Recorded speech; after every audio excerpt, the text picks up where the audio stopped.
नमस्कार। मैं राकेश परमार। मित्रों, आज बात भारतीय प्रधानमंत्री श्री नरेंद्र मोदी जी के मन की बात पर, जो वो अमूमन राष्ट्र के नाम संबोधन में करते हैं या राष्ट्र को संबोधित करते हुए करते हैं। पता न क्यों अब की बार वाला जो कल का उनका बात था वो मुझे मन की बात लगा, बेमन की बात लगा या बेमतलब की बात लगा। आज चर्चा इसी पर करेंगे। मैं ये नहीं कह रहा कि उन्होंने जो बात कहा उसमें क्या था, वो तो आप सबको पता ही है। मैं उसको बेमतलब की बात क्यों कह रहा हूं, ये आपसे चर्चा करूंगा और चाहूंगा कि आपका ये आशीर्वाद लगे। अगर आपको लगता है कि ये मैं बात सही कह रहा हूं, उचित है, तो ये और जरूर और गंभीर मुद्दा है, तो कृपया इस वीडियो को लाइक और शेयर करके अपना आशीर्वाद दें और अपने अपने समूह में लोगों को पहुंचाएं, ताकि आपके माध्यम से ये बात पहुंचे और लोगों को पता चले कि ये बात सही में राकेश परमार जो उठाया है, क्या वो उठाने योग्य है कि नहीं। करते हैं कि माननीय प्रधानमंत्री जी ने कौन सी बात कहा जो मुझे बेमतलब लगा। सबसे तो पहले मैं माननीय प्रधानमंत्री को बेमतलब की बात कहने के लिए आप सबसे क्षमा मांगता हूं, प्रधानमंत्री से नहीं, क्योंकि प्रधानमंत्री को तो मैं कह ही रहा हूं कि आपका बात बेमतलब का बात है। ये बात मैं अगर नरेंद्र मोदी के लिए कहता तो मुझे कोई गिलानी, कोई शिकवा, कोई शिकायत नहीं हो, क्योंकि वो भारतीय जनता पार्टी के नेता है, हमारे देश का नागरिक हूं, मैं उनकी आलोचना कर सकता हूं, ये मुझे संवैधानिक अधिकार है। लेकिन भारत के प्रधानमंत्री का आलोचना करने की मेरी हैसियत नहीं है। मुझे अपनी औकात देखनी चाहिए कि मैं किसकी आलोचना कर रहा हूँ। क्या मेरी औकात है कि मैं भारत के प्रधानमंत्री की आलोचना करूँ? इतनी हिम्मत है मेरे में, इतनी मेरे में क्षमता है, क्योंकि मैं पहले उनसे 20 साबित हूँ तब ना उनको 19 साबित करने का प्रयास करूँ।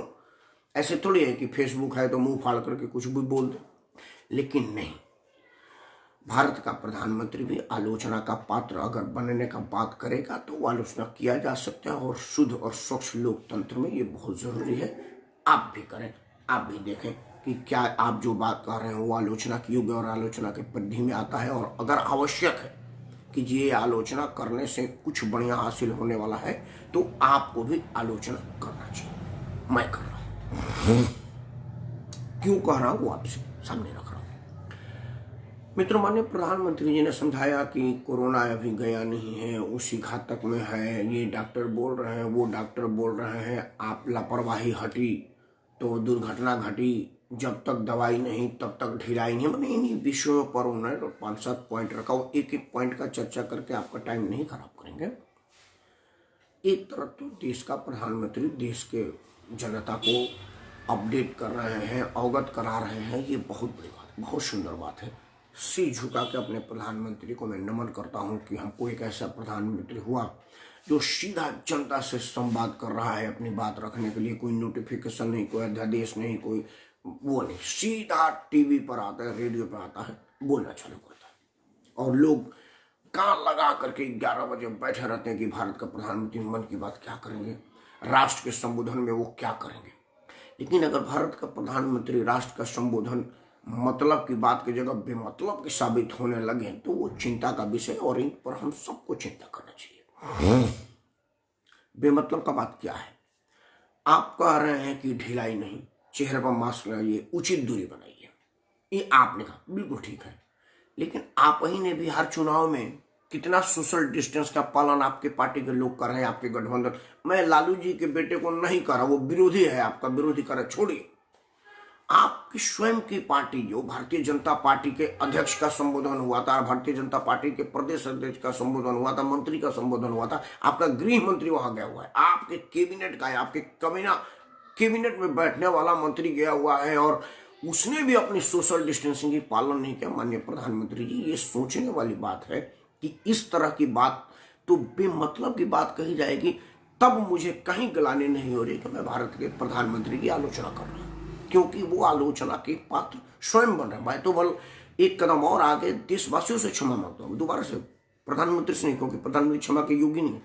मैं देशवासियों से क्षमा मांग रहा हूं कि मित्रों, आपके प्रधानमंत्री को मैं हंसी का पात्र बताने वाले बात कर रहा हूं, क्योंकि वो हंसी के बाद इन माहौल में वो हंसी के पात्र बन गए। एक तरफ देश का प्रधानमंत्री कह रहा है कि सोशल डिस्टेंसिंग के पालन कीजिए, मास्क लगाइए, जब तक दवाई नहीं तब तक ढिलाई नहीं। आपने सदी के सबसे महानालायक से भी बात कहलवाया है। अब आप फोन करिए तो उस महानालायक का आवाज आ रहा है, क्योंकि वो आदमी सरकारी पार्टी का नेता है। क्योंकि उत्तर प्रदेश में जब आदरणीय मुलायम सिंह जी का सरकार थी तो कह रहे थे कि यूपी में है दम, क्योंकि अपराध यहाँ है कम। और जब उनकी सरकार चली गई तो भाजपा के लिए कह रहे थे आइए तो कच्छ के गुजरात में। तो अमिताभ बच्चन तो कहीं का नहीं है, वो तो बंडमरू की तरह से, पेंडुलम की तरह से घूमते रहते हैं। मतलब जहाँ सरकार होगी, चुंबक जहाँ होगा वहीं वो भागते हैं। लेकिन फिर भी लोगों में उसकी स्वीकार्यता है ना भाई, मैं उनको महानायक कहूँ या महानायक कहूँ, ये मेरे जैसे आदमी को स्वतंत्रता है लोकतंत्र में, लेकिन उसकी एक पोजीशन है, इसमें तो कोई इनकार नहीं है। अमिताभ बच्चन एक स्थान पर है, इसमें कहीं कोई दौरान, उनके मास अपील है, कहीं कोई दौरान है, उसके बाद की अपील है, तभी तो टेलीफोन करते पहले उनकी आवाज़ आ रही है, नहीं तो मैं नहीं कह देता कि कृपया मास्क लगाइए, जब तक दवाई नहीं तब तक ढिलाई नहीं। लेकिन उसका इम्पैक्ट इतना नहीं पड़ेगा। मैं भी तो रोज बोलता हूँ, बड़ा बढ़िया बोल लेता हूँ, लेकिन कहाँ नरेंद्र मोदी जी ने या टेलीफोन वालों ने कहा कि भाई राकेश परमार तुम्हारे आवाज़ में मैं लगा देता हूँ कि जब तक दवाई नहीं तब तक ढिलाई नहीं। उन्होंने अमिताभ बच्चन से कहलवाया। तो आप एक तरफ तो अपना सर्वोच्च मेहनत करते हैं, बिल्कुल बधाई के पात्र, बहुत ऐसा ही प्रधानमंत्री चाहिए जो सीधे जनता से संवाद करे कि भाई देखो कि एक पेंडेमिक चलिए, एक महामारी चल रहा है, इसका कोई इलाज नहीं बना है, और जब तक दवाई नहीं तब तक ढिलाई नहीं, यही आपकी जान बचाने का। और दूसरी तरफ आप स्वयं रैलियां कर रहे हैं बिहार में। ये तो मैं अब तक नहीं समझ पा रहा हूँ कि बिहार में अगर मान लो चुनाव नहीं होता, मान लीजिए, तो बिहार में कौन सा बम फट जाता था, कौन सा भूकंप आनी थी, क्या होना था, और चुनाव हो जाने के बाद बिहार की जनता की क्या सुधर जानी है, मैं अब तक नहीं समझ पा रहा। पूरे 27-28 राज्य में तो राज्य है ना भाई, मैं उत्तर प्रदेश का रहने, वहां चुनाव है, मुख्यमंत्री है, तो कौन सा मेरे मुंह में रोटी दे दिया, कौन सी मेरी ऐसी सुविधाओं का समाधान कर दिया कि मैं कहता कि यार धन्य हो, यहाँ लोकतंत्र के माध्यम से मेरा मुख्यमंत्री है, नहीं तो एक फलाने वाला तो समस्या हल ही नहीं होता। करना तो उन्हीं आपके नकारे कहें, ढीले ढाले कहें, लापरवाह कहें, अधिकारियों कहें, क्योंकि आपको तो कुछ आता नहीं और आप कुछ करते नहीं। तो जब उन्हीं सरकार के अधिकारी को द्वारा शासन चलना था तो वो तो मुख्यमंत्री ना भी होते तब भी चलता। अभी मुख्यमंत्री अपने भाषण में समय दे रहे हैं तो कहाँ, मतलब कौन सा जिले में राशन बंद हो गया, कहाँ का पानी बंद हो, कहाँ हवा चलना बंद हो गया। माननीय प्रधानमंत्री जी, आपको इसके साथ एक बताना पड़ेगा ऐसी कौन सी वहां पर चुनाव का, विधानसभा का समय पूरा हो जाता तो वहां पर राष्ट्रपति शासन लग जाती, तो क्या बिगड़ जाता। एक नीतीश कुमार के जिद ने आपको पूरे बिहार को, अगर कहीं कोरोना है तो आप कोरोना में झोंक दिए। फिर वहीं पर आप बात आती है ना कि आप मतलब की बात करते हैं, बेमतलब की बात करें, मन की बात करते हैं, बेमन की बात करते हैं। मुझे यहीं पर इतना बड़ा स्लोगन निकला पड़ा देश के प्रधानमंत्री के लिए, वो प्रधानमंत्री जो देश दुनिया में भी सबसे ज्यादा लोकप्रिय है, जिसकी लोकप्रियता में भी कोई राष्ट्र का राष्ट्रपति, अमेरिका का राष्ट्रपति शर्मा जाता है आपकी लोकप्रियता देख करके। जब आप अमेरिका में जाते हैं हाउडी मोदी करने के लिए, तो उसको अंदर से कॉम्प्लेक्स होती है कि यार कौन आदमी आ गया जो हमारे देश में आकर के हमसे ज्यादा मलाई मार गया, हमसे ज्यादा मैदान मार गया। इस जननायक को ये शोभा नहीं देता कि एक तरफ तो आप कहें कि जब तक दवाई नहीं तब तक ढिलाई नहीं, और दूसरे तरफ आप भीड़ को बुलाइए और उनमें संक्रमण फैलाने का स्वयं माध्यम बनिए। अब आप ये नहीं कह सकते कि महागठबंधन में लालू प्रसाद यादव का बेटा हमारी बात नहीं मानता। मान लिया वो नहीं मानता, क्यों मानेगा आपकी बात, लेकिन आपका अपना नित्यानंद राय गृह राज्य मंत्री, भारत सरकार आपके मंत्रिमंडल में मंत्री है, और भारत के संविधान के मुताबिक आपने चाहा है तभी मंत्री है। और आपको मनमोहन सिंह जैसे तो प्रधानमंत्री है नहीं कि आपको पता नहीं है कि हमने किनको मंत्रिमंडल बनाया है। आपको रामप्रकाश गुप्ता जैसे उत्तर प्रदेश के मुख्यमंत्री है नहीं कि आपको पता नहीं कि मंत्री कौन है। ऐसा नहीं है, क्योंकि वो तो आपके चाहने पर मंत्री अपना चपरासी रखता है, आपके चाहने पर मंत्री अपने विदेश दौरा रखता है, आपके चाहने पर मंत्री नाश्ता करता है। मतलब बिन हरि कृपा तिरल नहीं डोला, रामायण में लिखा है। तो बिन मोदी के तो यहाँ कुछ डोलता नहीं है भाई, सरकार में, भारत सरकार में खासतौर से। अब तो भाजपा के पार्टी में भी नहीं डोलता। तो आप तो ये कह नहीं सकते ना कि मुझे पता नहीं है नित्यानंद राय क्यों जाकर के चुनाव भाषण दे रहे हैं। नीतीश कुमार में मान ला कि नीतीश कुमार आपकी बात नहीं मानते, उनकी बात आप कौन से मान रहे हैं, वो बेचारे के पीछे जल में माथा डाल रहे हैं, तो वो क्यों आपकी बात मानेंगे। लेकिन नित्यानंद राय तो मानेंगे, मंगल पांडे तो मानेंगे, सुशील मोदी तो मानेंगे, मनोज तिवारी तो मानेंगे, राजीव प्रताप रूडी तो मानेंगे, अश्विनी चौबे तो मानेंगे। ये सब लोग तो सीधा सीधा आपके संपर्क में है ना भाई। बिहार से, कोटे से अश्विनी चौबे मंत्री हैं, नित्यानंद राय मंत्री हैं, जो सीधा सीधा मंत्रिमंडल में है वो आपकी बात मानेगा ना भाई, क्यों भी नहीं मान रहा है। तो ये जो कल आपने दिया है, मैं बड़ा विनम्रता से क्षमा करते हुए देशवासियों से माफी मांगते हुए कह रहा हूं कि जो आपने बकवास किया कल 1 घंटा, आधा घंटा, 15 मिनट, 20 मिनट जितना भी किया, मैं तो सुना ही नहीं, उतना बर्दाश्त ही नहीं हुआ। जैसे आपने कहना शुरू किया ना कि ढिलाई नहीं, दवाई नहीं, दुनिया में बंद कर भाई, एक तरफ तो ढिलाई नहीं दवाई नहीं कर रहे और दूसरी तरफ बिहार में जन सलाह बटा रहे हैं और नेता मास्क नहीं पहन रहे। आप कार्यकर्ता की तो बातें छोड़ दीजिए, आम जनता की तो छोड़ दीजिए। नेता है आपका मुंह नीचे उकर के नाक से नीचे सरका करके लगा रहा है। माननीय प्रधानमंत्री जी, देश आप रहेंगे ना तब देश है, ना भी रहेंगे तो देश है। लेकिन इतिहास में पूछा जाएगा कि हमारे देश में एक ऐसा प्रधानमंत्री आता जो सुबह तो ये कहता था कि जब तक दवाई नहीं तब तक ढिलाई नहीं, और इधर वो टेडी पर चल रहा है और उन्हीं का नेता वहां पर मुंह फाड़ करके बोल रहा है। ये बड़ा अफसोसजनक शब्दों का इस्तेमाल कर रहा हूँ, मुझे बड़ी ग्लानि है, शर्म है, झिझक है, परेशानी है इन शब्दों का इस्तेमाल कर रहा हूँ। लेकिन मोदी जी, इससे ज्यादा बुरा मैं सार्वजनिक मंच से बोल नहीं सकता, मेरा संस्कार ही नहीं। इस हालात में आपको अपने विषय में जरूर सोचना चाहिए, क्योंकि आप तो दाढ़ी मूछ भी नहीं कटवा रहे हैं, इतना डर है। और हमारे लिए, आम जनता के लिए, आम बिहारी के लिए, मैं माना कि बिहारियों का तासीर मजबूत है,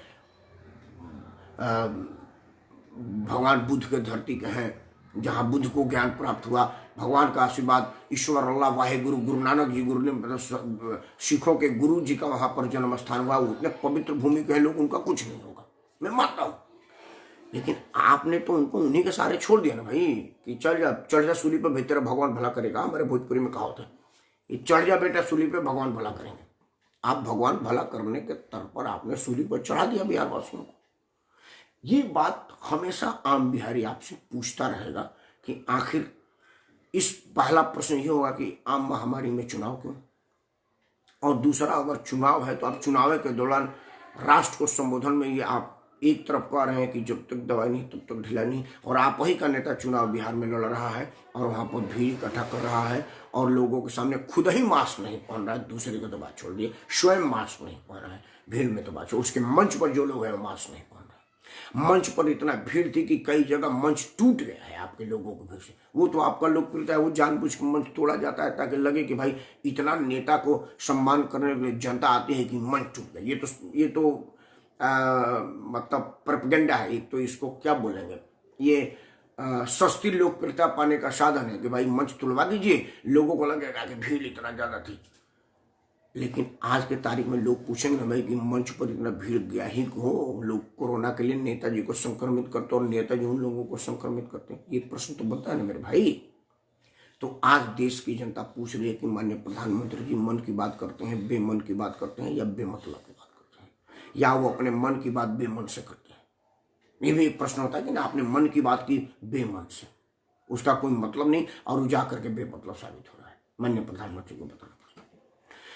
अब राजनीति पर बात करें तो आपकी बात यहाँ भी बड़ा वो होता है, बिहार में पहली बार बिहार के आम जनता को समझ में नहीं आ रहा कि वोट दे किसको रहा है, पहली बार है, समझ ही नहीं आ रहा। यहाँ भी बेमतलब की राजनीति हो रही है और बेमतलब की बात हो रही है। आपके सारे नेता, आपके सारे पदाधिकारी चिल्ला चिल्ला के कह रहे हैं कि भाई हमारा गठबंधन जनता दल यूनाइटेड और भारतीय जनता पार्टी का गठबंधन है, और हम पार्टी और वीआईपी पार्टी, आपका करके यही चार पार्टी का गठबंधन है, ठीक है। लेकिन आपके छत्रप जितने थे, जो लोग छत्रप थे, वो सब के सब आप ही के अपने गठबंधन उम्मीदवार के विरुद्ध खड़े हैं और कहीं कहीं आपके विरुद्ध खड़े हैं। चुनाव में निर्दलीय कोई लड़ता है तो ये लोकतंत्र के लिए शुभ संकेत है। कोई बात नहीं, मैं सबको आधार के, मेरे पास पैसा, साहस, शक्ति, क्षमता होती तो मैं फार्म भर देता। मुझे कहाँ रोका जा रहा है भारतवर्ष के किसी भी क्षेत्र से चुनाव लड़ने से, मुझे कोई नहीं रोक सकता। बेशक मैं उत्तर प्रदेश का रहने वाला, मैं बिहार में ननिहाल है, ससुराल है। आप बनारस में जाकर लड़े थे भाई गुजरात से, तो मेरा तो बस नदी पार करना है, बिहार में चले गए। पूर्व में गए तो ननिहाल में चले गए, दक्षिण में गए तो ससुराल में चले गए। हमारा तो 10 कदम में ननिहाल भी है और ससुराल भी है। तो मेरा तो मतलब सीधा सीधा संपर्क है। मुझे गंगा माँ को बुलाने की जरूरत नहीं, तो बहुत पहले 89 में मुझे बुला ली थी, उधर से पत्नी भेजी, और उसके पहले मेरी पूज्य माता जी को वहां से भेजी थी कि जाओ भाई।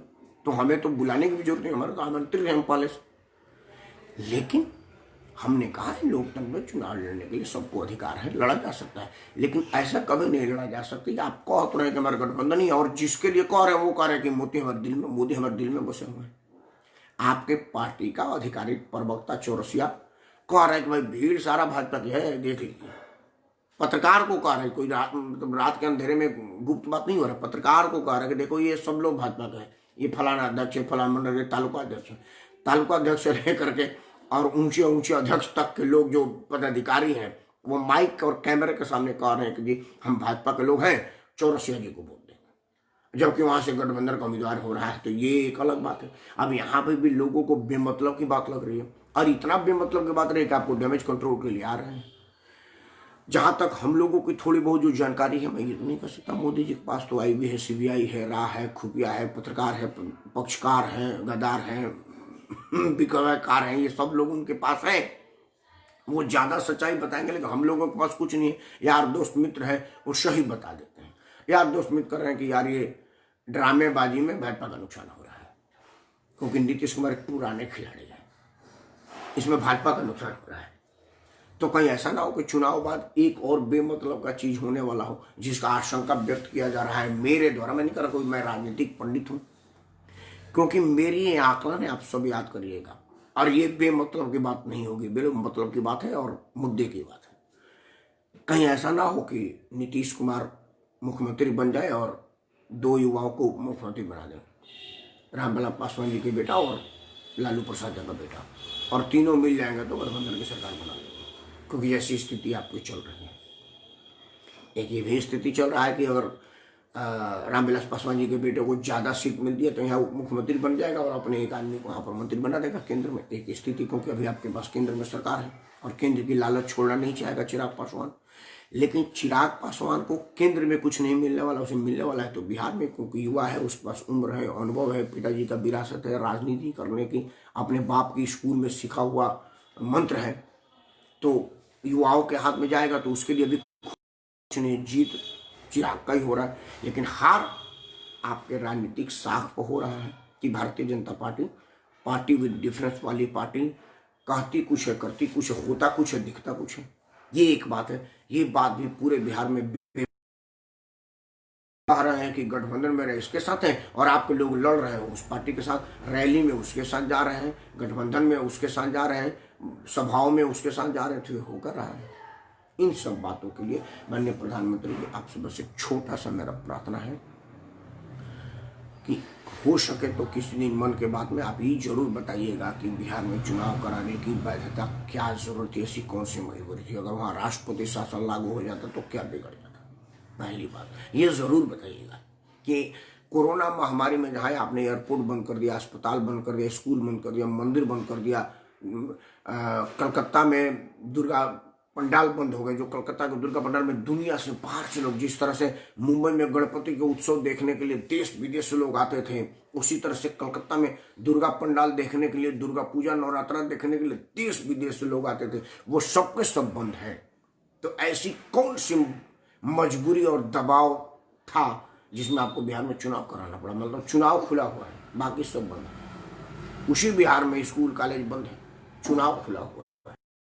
ऐसी क्या मजबूरी थी, ये बात आपको बताना पड़ेगा। श्री संभव जी ने मुझे कुछ मार्गदर्शन दिया, मैं चाहता हूं कि उनके मार्गदर्शन पढ़ो, मेरे लिए बहुत कार हो, क्योंकि कोई भी आदमी मुझे मार्गदर्शन देता मुझे बड़ा अच्छा लगता है। संभव जी ने लिखे, तो संभव जी को नमस्कार बोल रहा हूं मैं। आपने लिखा कि मनुष्य एक सामाजिक व्यक्ति है, मनुष्य एक स्वार्थी व्यक्ति है।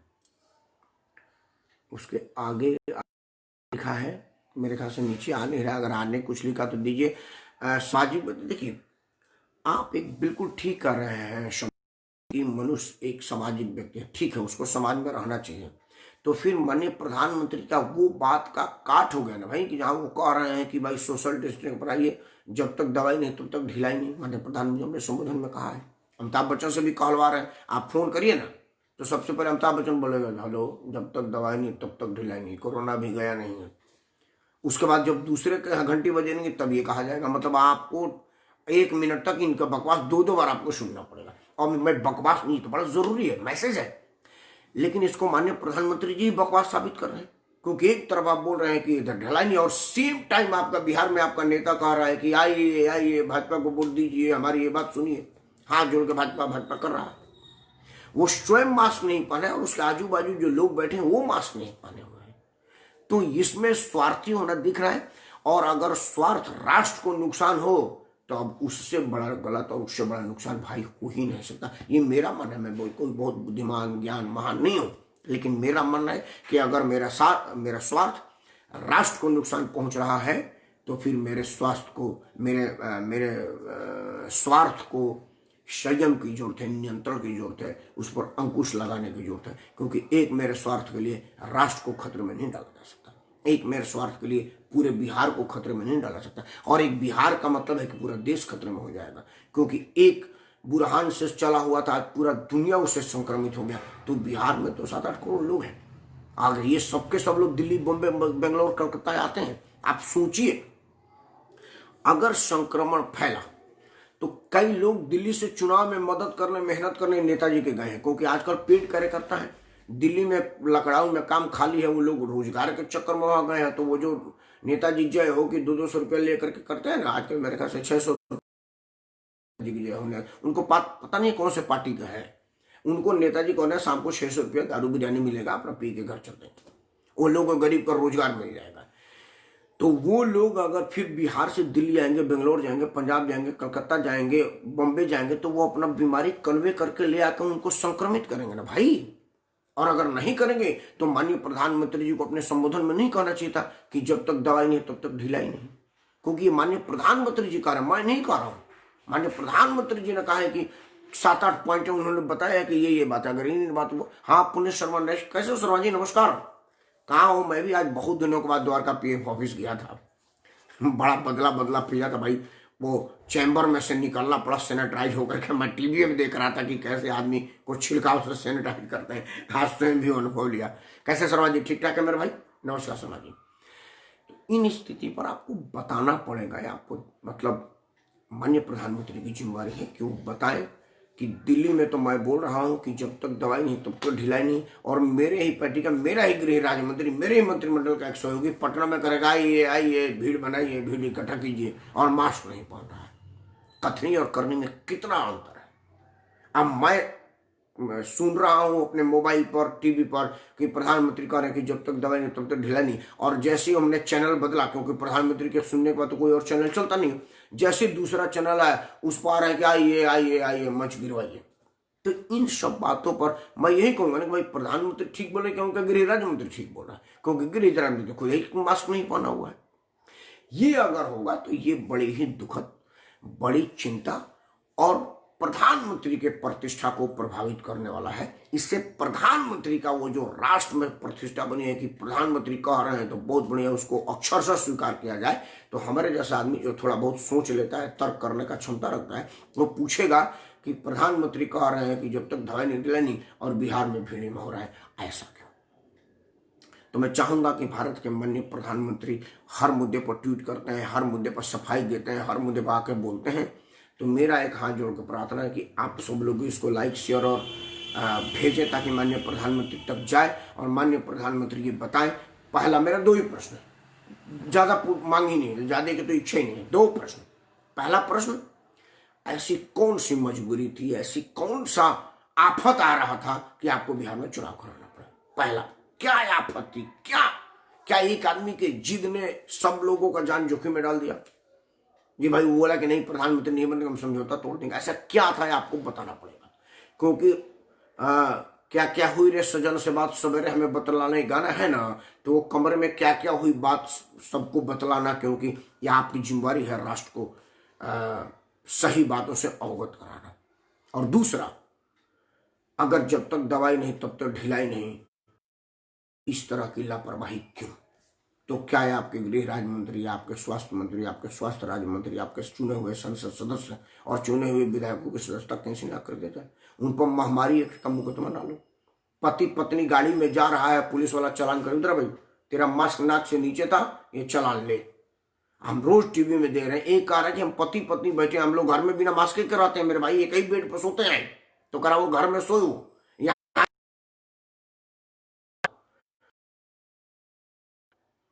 गृह राज्य मंत्री भारत सरकार उस पर बिना मास्क के लोग खड़े हैं और वही पुलिस वाले बंदूक लिए खड़ा है सुरक्षा में उसके, और उनकी हिम्मत हैसियत नहीं हो रही है कि वो कहें कि बनता है, चालान बनता है। माननीय प्रधानमंत्री आपको बताना पड़ेगा कि राकेश परमार, पुनीत शर्मा, संभव जी, जो साधारण लोग हैं वो तो अगर पति पत्नी गाड़ी में बैठे हैं तो मास्क का चलान ठुक जाएगा, और चुनावी सभा में बिना मास्क वाले सारा नेता घूम रहा है, उस पर कुछ नहीं होगा। ये बात आपको बताना पड़ेगा, और जब तक नहीं बताए आपके शाख पर बट्टा लगा हुआ जैसा लग रहा है। ये मैं कह रहा हूं, ये मेरा इल्जाम है। मित्रों, आज का चर्चा इसी पता। अगर आपको लगता है कि मैंने अपना बात, मेरे वीडियो को लाइक करें, सब्सक्राइब करें और अपने अपने समूह में शेयर करें, ताकि लोग अपडेट हो सकें कि प्रधानमंत्री का बात मतलब का है कि बेमतलब का है। इन्हीं शब्दों के साथ आप सब, ईश्वर की कृपा भी गया नहीं है, उसी घातक क्षमता में है। सिर्फ कोरोना ने अपना प्रतिष्ठा खोया हुआ है, क्योंकि हमारे यहाँ भोजपुरी में कहते हैं पहला दिन पहुना, दूसरा दिन ठेहुना और तीसरा दिन केहुना। मतलब रिश्तेदार ज्यादा दिन तक रह जाता है तो उसकी प्रतिष्ठा कम हुआ है, लेकिन उसकी घातक क्षमता में कोई कमी नहीं है। इसलिए आप अपना ख्याल रखें। संभव ना हो तो बेमतलब भीड़ भाड़ में, बहुत मजबूरी हो तो सारे प्रिकॉशंस लें। मतलब आप चेहरे पर मास्क लगाएं, प्रॉपर मास्क लगाएं। आजकल मैं देख रहा हूं कि मास्क के नाम पर ड्रामा लगा लिया, खासतौर से लोग मुंह पर लगा रहे हैं, नाक खुला हुआ है। ऐसा लगाएं, प्रॉपर मास्क लगाएं, प्रॉपर सुरक्षा का व्यवस्था करें। आप छू लिया है तो सैनिटाइजर से सैनिटाइज करें।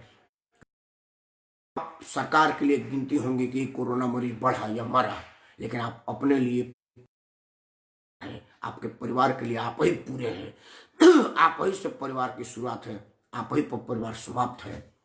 इस बात को समझे, इस गंभीरता को समझे, को समझे, तब जाकर के आप कोरोना से लड़ पाएंगे। पिता परमेश्वर की कृपा आपको बनी रहे। जय श्री राम।